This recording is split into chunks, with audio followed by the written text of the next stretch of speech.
Hi guys, I hope all of you are doing well. So yeah, welcome back to my YouTube channel. If you're new here, don't forget to subscribe, like, and of course watch my videos. Thank you very much for always supporting me. So today on to the next topic, part of Japanese culture. I would like to talk next about time management. That's something that has affected me for some time. Yeah, because I'm not so good at time management, because Africa, I don't know if it's about all African countries, but Africans, we say that in my country, when they say the meeting is 2 p.m., it probably means 3:30 p.m. So I had that habit of telling my friends, like, when they say let's meet at 8 and they call me at 8, where are you? I tell them I'm on my way. When I'm still in my bed, I have to shower. So it's a very bad habit. But coming to Japan, I realized that time management is a very, very big deal for Japanese people, and everybody here, they really try to manage their time. So starting with the transport system, when I check on my phone, I go to Google Maps and I want to travel. I want to check maybe what time is the next train or what time is the next bus, and it says, like now is 8:15 p.m. It says maybe 8:20 p.m. Believe you me, 8:20 p.m. is the time the bus will be leaving. It will not even delay by 1 minute or a few seconds. So when it says 8:20 p.m., it means that maybe the passengers will start boarding maybe around 3 minutes earlier, and then by that 8:20 the bus is leaving, and no matter what, it will not wait. Same to the train. So I think it is very disrespectful in Japanese culture to, when you set up a meeting and you are late, maybe even by 1 minute, it is very disrespectful, by the way. So it is always safe when you have a meeting with a Japanese person and they say let's meet at 8, be there at least 5 minutes early.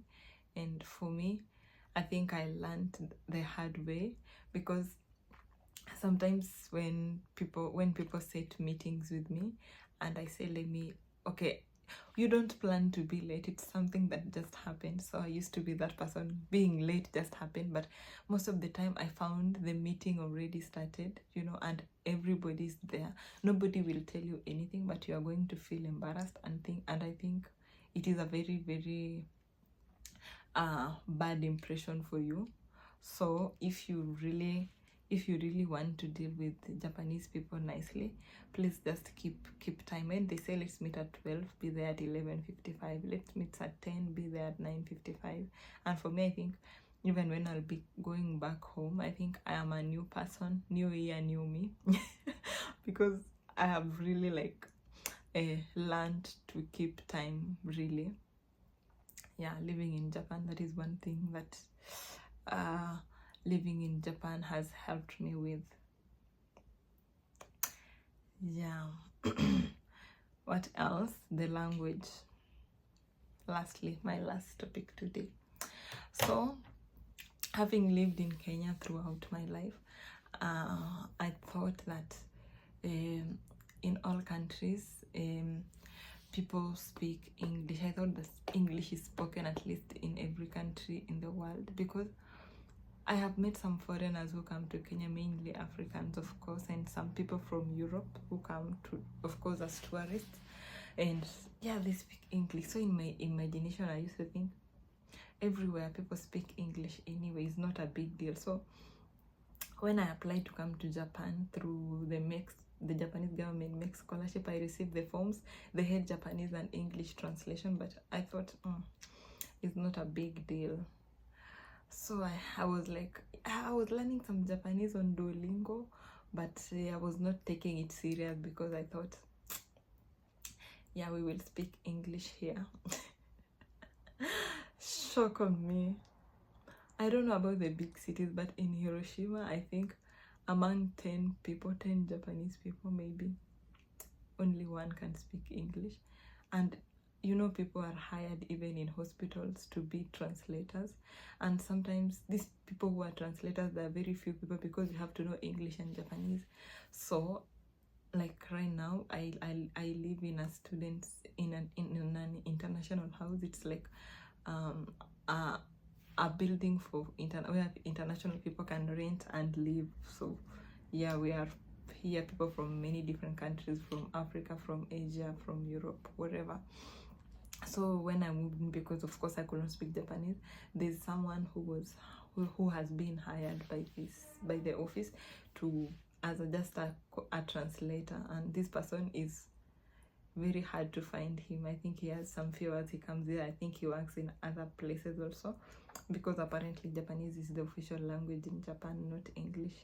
So even interviews they contact in Japan, at school they learn in Japanese, everything is Japanese.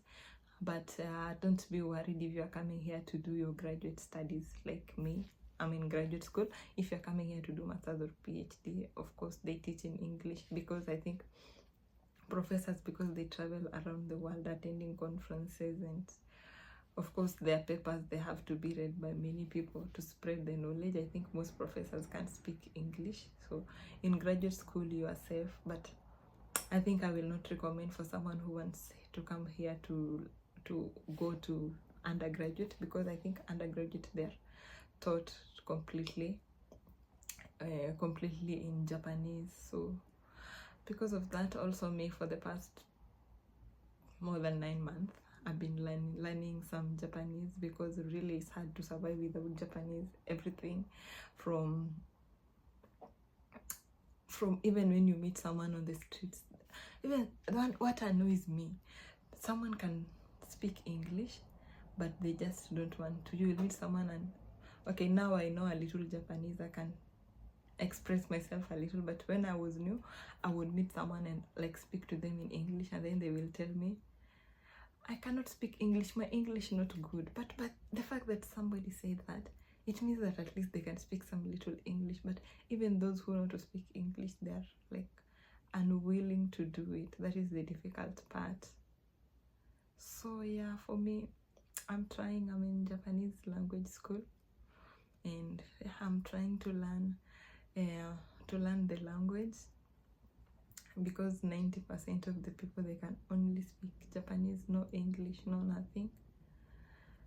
Yeah, so if you're planning to come to Japan, yes, your workplace may be maybe an English teacher or something, but I think you need a little Japanese for your daily communication. Yeah, for you may be lost and you're asking for directions.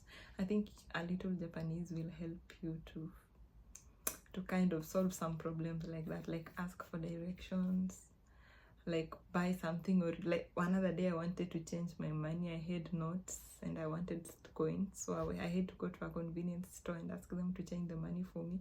Such cases, at least you need a little Japanese if you are planning to come to live in Japan or to study in Japan. Yes, so I hope this video was informative for you. Thank you very much for watching. Bye.